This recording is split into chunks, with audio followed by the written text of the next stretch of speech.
1947 সালের 15 আগস্ট ভারত যখন স্বাধীনতা লাভ করে, ভারতের কাছে কোনো কনস্টিটিউশন বা সংবিধান ছিল না। ভারত কনস্টিটিউশন অ্যাডাপ্ট করে 26শে নভেম্বর 1949 সালে এবং এই কনস্টিটিউশন বা সংবিধানটি পুরো দেশে অফিসিয়ালি চালু হয়ে যায় 1950 সালের 26শে জানুয়ারি থেকে।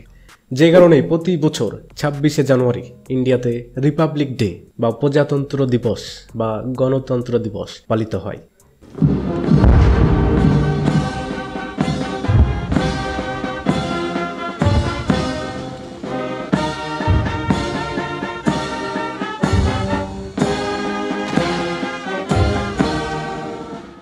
আজকের ভিডিওতে এই রিপাবলিক ডে সম্বন্ধেই 10টি ফ্যাক্ট শেয়ার করব আপনাদের সঙ্গে, যেগুলো আপনাদের অনেক কাজে দেবে। তাই সঙ্গে থাকুন আর ভিডিও দেখতে থাকুন শেষ পর্যন্ত। ফ্যাক্ট 1, আমরা সবাই জানি যে প্রতি বছর রিপাবলিক ডের দিন যে প্যারেড বের হয়, সেটা বের হয় দিল্লির রাজপথই এই প্যারেডটা অর্গানাইজড করে। এই রাজপথে প্যারেড হওয়া চালু হয়েছিল 1955 সাল থেকে। তার আগে 1950 থেকে 1954 সাল পর্যন্ত যে প্যারেডগুলি হয়েছিল রিপাবলিক ডের দিনে, সেগুলি ছিল কিংস, রেড ফোর্ট, রামলীলা ময়দান ইত্যাদি জায়গায়। এবং ফাইনালি 1955 সালের পর থেকে রাজপথ এই প্যারেড অর্গানাইজড করা শুরু করে। ফ্যাক্ট 2, প্রতি বছর প্রজাতন্ত্র দিবসের দিন অন্য দেশের প্রাইম মিনিস্টার, প্রেসিডেন্ট কিংবা দেশের শাসককে ইনভাইট করা হয় ইন্ডিয়াতে। এই বছর ইন্ডিয়ার রিপাবলিক ডেতে গেস্ট হিসেবে ইনভাইট করা হয়েছে ফ্রান্সের প্রেসিডেন্ট ইমানুয়েল ম্যাক্রনকে।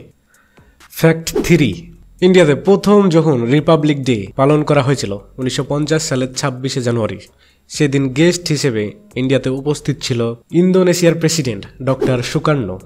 এবং 1955 সালে যখন প্রথম প্যারেডের স্থান চেঞ্জ করে রাজপথে শিফট করা হয়, তখন গেস্ট হিসেবে উপস্থিত ছিল পাকিস্তানের জেনারেল গভর্নর মালিক গুলাম মোহাম্মদ। ফ্যাক্ট 4, 26 জানুয়ারি প্রেসিডেন্ট আসার সঙ্গে সঙ্গেই প্যারেড শুরু হয়ে যায়। সর্বপ্রথমে প্রেসিডেন্টের বডিগার্ডরা ন্যাশনাল ফ্ল্যাগকে স্যালুট করে। সেই সময় ন্যাশনাল অ্যান্থাম চলে এবং 21 গান স্যালুট করা হয়।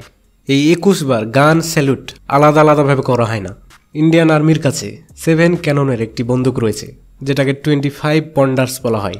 এই 7 ক্যানন গান থেকেই 3 রাউন্ড গুলি ফায়ার করা হয় এবং 7 ক্যাননের 3 বার ফায়ার করলে সেটা 21 বার হয়ে যায়।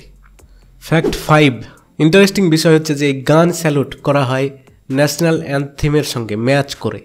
প্রথমবার ফায়ার করা হয় যখন ন্যাশনাল অ্যান্থিম চালু হয় এবং লাস্ট বার ফায়ার করা হয় যখন ন্যাশনাল অ্যান্থিম শেষ হয়। এবং ন্যাশনাল অ্যান্থেম শুরু থেকে শেষ পর্যন্ত নির্ধারিত টাইম হচ্ছে 52 সেকেন্ড। ইন্ডিয়ান আর্মির যে ক্যানন থেকে গুলি ফায়ার করা হয় সেটি ম্যানুফ্যাকচার করা হয়েছিল 1941 সালে এবং এটি বিভিন্ন ইন্ডিয়ান আর্মির প্রোগ্রামে ইউজ করা হয়ে থাকে। ফ্যাক্ট 6, প্রজাতন্ত্র দিবসের দিন প্যারেডে যেসব পার্টিসিপেন্ট অংশগ্রহণ করে তারা ভোর 2টোর সময়তেই রেডি হয়ে যায় এবং 3টের মধ্যে রাজপথে পৌঁছে যায়। এই পার্টিসিপেন্টদের প্যারেডের প্রস্তুতি চলে আগের বছরের জুলাই থেকে আগস্ট পর্যন্ত। তারা টোটাল 600 ঘন্টা প্র্যাকটিস করে এবং ডিসেম্বর মাসেই তারা দিল্লিতে হাজির হয়ে যায়। ফ্যাক্ট 7, 26 জানুয়ারি রিপাবলিক ডেতে প্যারেডে যেসব অ্যাক্টিভিটি প্রদর্শনী দেখানো হয় সেটা প্রি অর্গানাইজড। একবারে শুরু থেকে নিয়ে শেষ পর্যন্ত সবগুলোই আগে থেকেই অর্গানাইজড করে রাখা হয় এবং এই প্যারেড চলাকালীন সামান্যতম ভুল কিংবা সামান্যতম ডিলে অর্গানাইজারদের জন্য অনেক বড় বিপদের হতে পারে।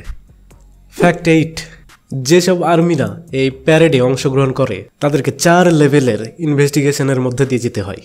এরপরেও তাদের বন্দুকগুলি পুঙ্খানুপুঙ্খভাবে তদন্ত করা হয় যাতে সেগুলো লাইভ বুলেট দ্বারা ভরা না থাকে। ফ্যাক্ট 9, প্যারেডে যেসব টেবলেক্সগুলো থাকে সেগুলো ঘন্টায় 5 কিমি স্পিডে চলে। এত ধীর গতিতে চলার কারণ সবাই যেন সেগুলো ভালোভাবে দেখতে পারে, ভালোভাবে প্রদর্শনীগুলো উপভোগ করতে পারে। এই ট্যাবলেটসগুলো যেসব ড্রাইভারে চালায় তাদের রাস্তা দেখার জন্য একটি ছোট্ট অংশ থাকে শুধু, সেটাও একটা কারণ ধীর গতি হওয়ার। ফ্যাক্ট 10, প্রতি বছর রিপাবলিক ডে দিন একটি ইংলিশ সং প্লে করা হয় যেটার নাম এভরি ডে উইথ মি। বলা হয় যে এটি মহাত্মা গান্ধীর ফেভারিট সং ছিল।